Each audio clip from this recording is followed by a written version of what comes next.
Doctor केसी Sinha NCERT में मिल जाएगा। इधर उधर आपको कोई भटकने का कोई ज़रूरत नहीं है। जो सवाल आपको बताएंगे आपको इसी दोनों सवाल मतलब डॉक्टर केसी सिन्हा और एनसीईआरटी में आपको अच्छा से मिल जाएगा। उसके बाद जितना भी मतलब पूछा हुआ क्वेश्चन होगा मतलब प्रीवियस ईयर में बोर्ड जो क्वेश्चन पूछता है वो। जय हिंद सभी प्यारे बच्चे को, कैसे हैं आप सभी लोग, कैसा चल रहा है तैयारी। तो आज हम क्लास 10th का मैथ का सिलेबस लेकर आए हैं। क्या क्लास 10th का मैथ। देखिए क्लास 10th का मैथ जो 2025 में एग्ज़ाम देगा, क्लास 10th का मैथ जो 2025 में एग्ज़ाम देगा, उसके लिए हम मैथ का सिलेबस लिए। क्या किए हैं, मैथ का सिलेबस लिए हैं जो कि न्यू पैटर्न पर है, जो कि बिहार बोर्ड जो 2025 में एग्ज़ाम देगा उसके लिए है।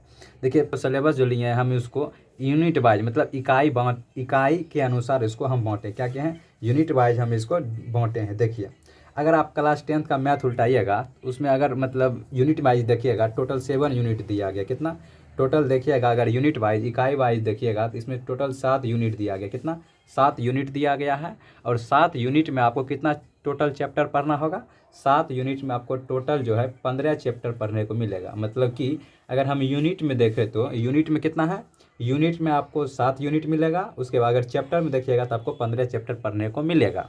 देखिए हम पहला यूनिट देखते हैं क्या है। देखिए आपको पहला यूनिट जो दिया गया है, देखिए पहला यूनिट इकाई 1 मतलब यूनिट 1 जो दिया गया है क्लास 10th का, उसका नाम है संख्या पद्धति। क्या है, क्लास 10th का जो इकाई 1 दिया गया है उसका नाम है संख्या पद्धति। क्या है, संख्या पद्धति, जिसको इंग्लिश में बोलते हैं क्या, नंबर सिस्टम। क्या बोलते हैं, नंबर सिस्टम। देखिए नंबर सिस्टम में बहुत सारे चैप्टर आते हैं, लेकिन क्लास 10th में मतलब अगर आप 10th में हैं तो उसमें सिर्फ एक ही चैप्टर दिया गया। क्या, क्लास 10th में सिर्फ एक ही चैप्टर दिया गया है नंबर सिस्टम में, वो है वास्तविक संख्या। क्या है, क्लास 10th का जो नंबर सिस्टम है उसमें सिर्फ एक ही चैप्टर दिया गया है जिसका नाम है वास्तविक संख्या। नहीं तो अगर आप कंपटीशन की तैयारी कीजिएगा तो सिर्फ इसमें जो है संख्या पद्धति में बहुत सारे चैप्टर आते हैं, लेकिन आपको बहुत सारा चैप्टर नहीं, क्लास 10th में सिर्फ एक ही चैप्टर पढ़ना है जिसका नाम है क्या, वास्तविक संख्या। इंग्लिश में बोलते हैं रियल नंबर। क्या है, रियल नंबर।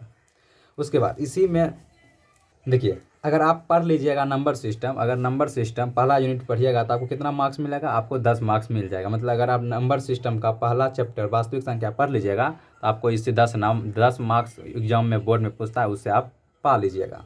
उसके बाद चलते हैं इकाई नंबर 2 मतलब यूनिट दूसरा देखिएगा तो उसको बोलते हैं बीजगणित। क्या बोलते हैं, बीजगणित, जिसको बोलते हैं अलजेब्रा। क्या बोलते हैं, अलजेब्रा। इसमें भी टोटल कितना चैप्टर दिया गया, इसमें भी 4 चैप्टर दिया गया। कितना, 4 चैप्टर दिया गया। देखिए इसमें पहला चैप्टर आपको मिलेगा, मतलब अगर देखिएगा चैप्टर 2 होता है अलजेब्रा यूनिट है। क्या है, अलजेब्रा यूनिट में है, अलजेब्रा यूनिट में आपको चैप्टर 2 मिलेगा जिसका नाम है बहुपद। क्या है, अलजेब्रा यूनिट के अनुसार देखिएगा तो अलजेब्रा में आपका चैप्टर दूसरा जो होगा उसका नाम क्या है, उसका नाम है बहुपद। क्या है, उसका नाम है बहुपद, जिसको इंग्लिश में बोलते हैं पॉलिनोमियल्स। क्या बोलते हैं, पॉलिनोमियल्स। उसके बाद आपका तीसरा चैप्टर जो होगा, तीसरा चैप्टर क्या है, तीसरा चैप्टर होगा 2 चर वाले रैखिक समीकरण। क्या होगा, 2 चर वाले रैखिक समीकरण युग्म, जिसको इंग्लिश में बोलते हैं pair of line equation into variable. देखिए अलजेब्रा का दूसरा चैप्टर क्या है, अलजेब्रा का दूसरा चैप्टर है बहुपद, जिसको बोलते हैं इंग्लिश में पॉलिनोमियल्स। क्या बोलते हैं, पॉलिनोमियल्स। उसके बाद अलजेब्रा का तीसरा चैप्टर क्या है, अलजेब्रा का तीसरा चैप्टर दिया गया है 2 चर वाले रैखिक समीकरण। क्या है, 2 चर वाले रैखिक समीकरण। उसके बाद अगला चैप्टर जो है चौथा नंबर चैप्टर है, उसको बोलते हैं द्विघात समीकरण। क्या बोलते हैं, उसको बोलते हैं द्विघात समीकरण, जिसको इंग्लिश में बोलते हैं क्वाड्रेटिक इक्वेशन। क्या बोलते हैं, क्वाड्रेटिक इक्वेशन। इसको शॉर्ट में ऐसे भी मिलेगा QE मतलब क्वाड्रेटिक इक्वेशन आपको मिलेगा। उसके बाद देखते हैं अगला चैप्टर इसी में आता है, 5वां नंबर चैप्टर आता है जिसका नाम है, देखिए अलजेब्रा में ही आपको 5वां चैप्टर मिलेगा, अलजेब्रा में ही आपको 5वां चैप्टर मिलेगा जिसका नाम क्या है, जिसका नाम है समांतर श्रेणी। क्या है, समांतर श्रेणी है, जिसको इंग्लिश में क्या बोलते हैं, इंग्लिश में बोलते हैं अरिथमेटिक प्रोग्रेशन। क्या बोलते हैं, अरिथमेटिक प्रोग्रेशन। शॉर्ट में इसको AP भी लोग बोलता है। क्या बोलते हैं, शॉर्ट में इसको AP भी बोलता है। मतलब अलजेब्रा में टोटल देखिए कितना चैप्टर आता है, चैप्टर दूसरा, चैप्टर तीसरा, चैप्टर चौथा, चैप्टर 5वां, टोटल गिने तो 1 2 3 4 5 चैप्टर आपको अलजेब्रा में पढ़ने को मिलेगा। अगर आप 5 चैप्टर पूरा पढ़ लीजिएगा तो आपको कितना नंबर मिलेगा, 20 मार्क्स मिलेगा। कितना, 20 मार्क्स। पूरा अलजेब्रा खत्म कीजिएगा तब आपको मिलेगा 20 मार्क्स, मतलब पूरा अलजेब्रा पढ़िएगा तब आपको 20 मार्क्स मिल जाएगा। उसके बाद देखते हैं अगला क्या है, अगला यूनिट क्या है, अगला यूनिट का नाम है क्या, त्रिकोणमिति। क्या है, त्रिकोणमिति। अगला यूनिट का नाम है त्रिकोणमिति, जो कि आपको तीसरा यूनिट में देखने को मिलेगा। तीसरा यूनिट में आपको त्रिकोणमिति मिलेगा, जिसको इंग्लिश में बोलते हैं ट्राइगोनोमेट्री। क्या बोलते हैं, ट्राइगोनोमेट्री बोलते हैं। देखिए इसमें जो आपका 8 नंबर चैप्टर है। क्या है? 8 नंबर चैप्टर है जिसका नाम है त्रिकोणमितीय अनुपात एवं सर्वसमीकाएं। 8 नंबर चैप्टर है जिसका नाम है त्रिकोणमितीय अनुपात एवं सर्वसमीका। ये किस यूनिट में आता है? त्रिकोणमिति, मतलब त्रिकोणमिति यूनिट में ही आपको पढ़ना पड़ेगा। उसके बाद 9 नंबर चैप्टर आता है जिसका नाम होता है त्रिकोणमितीय के कुछ अनुप्रयोग। मतलब जब आप त्रिकोणमिति पढ़ लीजिएगा उसका कुछ अनुप्रयोग पढ़िएगा, वो होता है 9 नंबर चैप्टर। क्या है? 9 नंबर चैप्टर है जिसका नाम है त्रिकोणमितीय के कुछ अनुप्रयोग। वो किस में आता है? त्रिकोणमिति यूनिट में आता है। किस में? त्रिकोणमिति यूनिट में ही आता है। कौन कौन? चैप्टर नंबर 8 और chapter number 9। Chapter number 8 chapter number 9 त्रिकोणमिति यूनिट में ही आता है, जो कि इकाई नंबर 3 है, यूनिट 3 है। अगर आप पूरा त्रिकोणमिति खत्म कीजिएगा तो आपको कितना नंबर मिलेगा? आपको पूरा 20 मार्क्स मिल जाएगा। कितना? 20 मार्क्स आपको मिल जाएगा। कब? जब यूनिट नंबर 3 मतलब त्रिकोणमिति खत्म कीजिएगा। त्रिकोणमिति में कौन कौन से चैप्टर? चैप्टर नंबर 8 और चैप्टर नंबर 9 खत्म कीजिएगा तो आपको क्या मिलेगा? त्रिकोणमिति मिल जाएगा। त्रिकोणमिति से आपको 20 नंबर 20 मार्क्स आपको मिल जाएगा। उसके बाद चलिए देखते हैं यूनिट मतलब इकाई नंबर चौथा। क्या है? इकाई नंबर चौथा जिसको बोलते हैं नियामक ज्यामिति। क्या बोलते हैं? नियामक ज्यामिति। क्या बोलते हैं? नियामक ज्यामिति, जिसको इंग्लिश में बोलते हैं कोऑर्डिनेट ज्योमेट्री। क्या बोलते हैं? इंग्लिश में इसको बोलते हैं कोऑर्डिनेट ज्योमेट्री। इसमें देखिए चैप्टर नंबर 7, उसके बाद इकाई 4, एक ही बात है। चैप्टर नंबर मतलब यूनिट नंबर 4 में आपको एक ही चैप्टर है जो कि है नियामक ज्यामिति ही यूनिट में ही एक चैप्टर है। सिर्फ इसमें एक ही चैप्टर होता है और एक ही यूनिट है। इसमें आपको टोटल पढ़िएगा कितना मार्क्स मिलेगा? इसमें आपको 10 मार्क्स मिल जाएगा। कितना? 10 मार्क्स मिल जाएगा। मतलब कि यूनिट नंबर चौथा जो है, यूनिट नंबर चौथा में एक ही चैप्टर है। कौन सा चैप्टर है? नियामक ज्यामिति एक चैप्टर ही है और उसके बाद एक यूनिट ही दिया गया है। उसके बाद अगला यूनिट होता है यूनिट नंबर 5। क्या है? यूनिट नंबर 5 है जिसको बोलते हैं ज्यामिति। क्या बोलते हैं? ज्यामिति, जिसको इंग्लिश में क्या बोलते हैं? ज्योमेट्री। अगर आपका यूनिट देखिएगा मतलब इकाई देखिए क्या है? इकाई नंबर 5 जिसको बोलते हैं ज्यामिति, जिसको इंग्लिश में बोलते हैं ज्योमेट्री। इसमें आपको छठा चैप्टर मतलब चैप्टर छठा है। चैप्टर अगर चैप्टर वाइज देखिएगा तो आपका छठा चैप्टर किस में आता है? ज्योमेट्री मतलब ज्योमेट्री में ही आता है, जिसमें आपको पढ़ना पड़ेगा त्रिभुज। क्या पढ़ना पड़ेगा? त्रिभुज, जिसको इंग्लिश में बोलते हैं ट्रायंगल। क्या बोलते हैं? ट्रायंगल।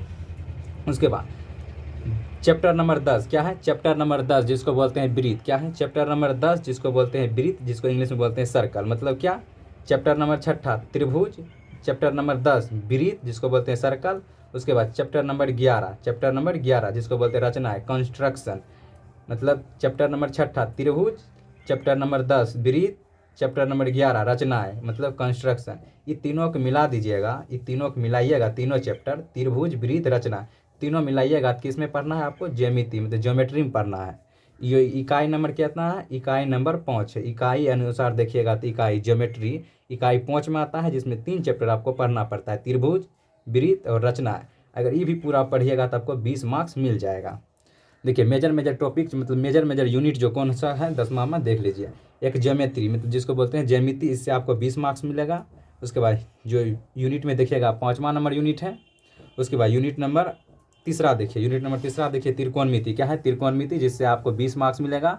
टोटल 2 चैप्टर दिया गया है। उसके बाद अलजेब्रा जिसको बोलते हैं बीजगणित। क्या बोलते हैं? Algebra unit number 2। अगर इसको पढ़िएगा तो आपको कितना मिलेगा? 20 मार्क्स मतलब 20 मार्क्स आपको अलजेब्रा से मिल जाएगा। उसके बाद 20 मार्क्स आपको त्रिकोणमिति से मिल जाएगा। उनका 20 मार्क्स आपको ज्यामिति मतलब ज्योमेट्री से आपको मिल जाएगा। चलिए इसको अगला भी देखते हैं, मतलब 6ठा नंबर यूनिट में क्या कौन कौन सा चैप्टर दिया गया है। देखिए यूनिट नंबर 6 यूनिट नंबर 6 जिसको बोलते हैं क्षेत्रमिति। क्या बोलते हैं? क्षेत्रमिति। इसमें भी जिसको इंग्लिश में बोलते हैं मेंसुरेशन। क्या बोलते हैं? मेंसुरेशन। इसमें कौन कौन सा चैप्टर दिया गया? देखिए आपको चैप्टर नंबर 12, आपका चैप्टर नंबर जो 12 है जिसको बोलते हैं वृत्त से संबंधित क्षेत्रफल। इंग्लिश में क्या बोलते हैं? Areas related to circle. मतलब अगर चैप्टर नंबर आप 12 देखिएगा वृत्त से संबंधित क्षेत्रफल, वो किस यूनिट का हिस्सा है? यो है क्षेत्रमिति यूनिट का हिस्सा है, जो कि आपको चैप्टर नंबर 12 में पढ़ना पड़ेगा। उसके बाद क्षेत्रमिति का ही एक चैप्टर है 13 नंबर चैप्टर में आपको मिलेगा पृष्ठ क्षेत्रफल और आयतन। क्या मिलेगा? पृष्ठ क्षेत्रफल और आयतन, जिसको बोलते हैं सरफेस एरिया एंड वॉल्यूम। क्या बोलते हैं? Surface area and volume. आपको किस यूनिट में पढ़ने को मिलेगा? क्षेत्रमिति में। किसमें? क्षेत्रमिति मेंसुरेशन में आपको 2 चैप्टर पढ़ने को मिलेगा। चैप्टर नंबर 12, चैप्टर नंबर 13 वृत्त से संबंधित क्षेत्रफल और चैप्टर नंबर 13 पृष्ठ क्षेत्रफल और आयतन। ये दोनों चैप्टर मिलाइएगा तो आपको किस में पढ़ना है? क्षेत्रमिति में पढ़ना है। किसमें? क्षेत्रमिति में। अगर ये क्षेत्रमिति पढ़िएगा तो आपको कितना मिलेगा? 10 मार्क्स आपको मिलेगा। किससे? क्षेत्रमिति से आपको 10 मार्क्स मिलेगा। चलिए अगला यूनिट और लास्ट यूनिट है यूनिट नंबर 7। क्या है? यूनिट नंबर 7 इकाई नंबर 7 जिसको बोलते हैं सांख्यिकी एवं प्रायिकता। क्या बोलते हैं? सांख्यिकी एवं प्रायिकता। इसमें आपको टोटल कितना चैप्टर दिया गया है? 2 चैप्टर। चैप्टर नंबर 14 जिसको बोलते हैं सांख्यिकी। क्या है? सांख्यिकी इंग्लिश में बोलते हैं स्टैटिक्स, मतलब स्टैटिक्स जिसको बोलते हैं सांख्यिकी। यूनिट नंबर कितना नाम है? यूनिट नंबर 7 का जिसका नाम है सांख्यिकी एवं प्रायिकता में ही आपको पढ़ने को लिए मिलेगा। उसके बाद चैप्टर नंबर 15 जिसका नाम है प्रायिकता। क्या है? प्रायिकता। ये यूनिट आपको किस में मिलेगा? यूनिट मिलेगा 7वां यूनिट जिसको बोलते हैं सांख्यिकी एवं प्रायिकता, मतलब कि छठा और लास्ट, मतलब 7वां और लास्ट यूनिट क्या है? सांख्यिकी एवं प्रायिकता। अगर क्षेत्रमिति और सांख्यिकी एवं प्रायिकता मतलब 7 उसके बाद 6 दोनों यूनिट पढ़िएगा तो आपको 20 मार्क्स इधर से मिल जाएगा। देखिए आपको कौन कौन सा बुक फॉलो करना है हम वो बता देते हैं। देखिए बुक के लिए आप कौन कौन सा बुक लीजिएगा। देखिए आप एक डॉक्टर के सी सिन्हा का बुक ले लीजिएगा, एक डॉक्टर के सी सिन्हा का बुक आता है स्टूडेंट फ्रेंड का, एक आप एनसीईआरटी ले लीजिएगा। क्या कीजिएगा? एक एनसीईआरटी बुक ले लीजिएगा, एक डॉक्टर के सी सिन्हा का बुक ले लीजिएगा। ये आप बनाने के पर्पज़ से लीजिएगा, प्रैक्टिस के पर्पज़ से। क्या लीजिएगा? प्रैक्टिस पर्पज़ से आप लीजिएगा। एनसीईआरटी और डॉक्टर के सी सिन्हा लेकर रख लीजिएगा, मतलब इसी से आप प्रैक्टिस कीजिएगा। हम जो यहाँ पर आपको सवाल बताएंगे उसी रिलेटेड इसमें सवाल आपको मिलेगा, मतलब जो सवाल बताएंगे वो सवाल आपको डॉक्टर के सी सिन्हा एनसीईआरटी में मिल जाएगा। इधर उधर आपको कोई भटकने का कोई ज़रूरत नहीं है। जो सवाल आपको बताएंगे आपको इसी दोनों सवाल, मतलब डॉक्टर के सी सिन्हा और एनसीईआरटी में आपको अच्छा से मिल जाएगा। उसके बाद जितना भी मतलब पूछा हुआ क्वेश्चन होगा, मतलब प्रीवियस ईयर में बोर्ड जो क्वेश्चन पूछता है वो क्वेश्चन तो मतलब हरदम रिवाइज करवाते ही रहेंगे। आपको टेंशन लेने का कोई ज़रूरत नहीं है। मतलब डॉक्टर के सी सिन्हा और एनसीईआरटी लेना है, ये नहीं कि सिर्फ मतलब ऐसे किसी नोट से पढ़ रहे हैं। मैथ में ऐसे नहीं होता। मैथ में आप जितना क्वेश्चन लगाइएगा आपका कॉन्सेप्ट और आपका मतलब सॉल्व करने का एक्यूरेसी क्या होगा? बढ़ता जाएगा। इसीलिए किसी के भी नोट्स पर आपको कोई भरोसा नहीं रखना है। आप डॉक्टर के सी सिन्हा का बुक, उसके बाद एनसीईआरटी लेना है, उसको मतलब दोनों मिला के प्रैक्टिस करना है। उसके बाद प्रीवियस ईयर क्वेश्चन, जैसे हम आपका यूनिट खत्म करेंगे, यूनिट के अंदर चैप्टर खत्म करेंगे, आपको बताएंगे कि ये क्वेश्चन क्या है, बोर्ड में पूछा गया है। आप चाहे अगर डॉक्टर के सी सिन्हा अगर एनसीईआरटी आप बनाए होंगे, उसके बाद हम जो क्वेश्चन बताएंगे उससे एक क्वेश्चन आपको, मतलब ऐसा नहीं होगा कि हम जो क्वेश्चन बताए आपको डॉक्टर के सी सिन्हा और एनसीईआरटी में आपको नहीं मिलेगा, मतलब आपको बनाने में कोई दिक्कत होगा। ऐसा मतलब कॉन्सेप्ट, ऐसा सवाल आपको बताएंगे ताकि दोनों में जो भी सवाल है, मतलब जो भी क्वेश्चन है आपको अच्छी तरह से बन जाए। आई होप कि जितना मतलब सिलेबस आपको समझाए होंगे आपको अच्छी तरह से समझ आ गया होगा। चलिए मिलते हैं अगले वीडियो में। आज के लिए इतना ही। जय हिंद सभी स्टूडेंट को।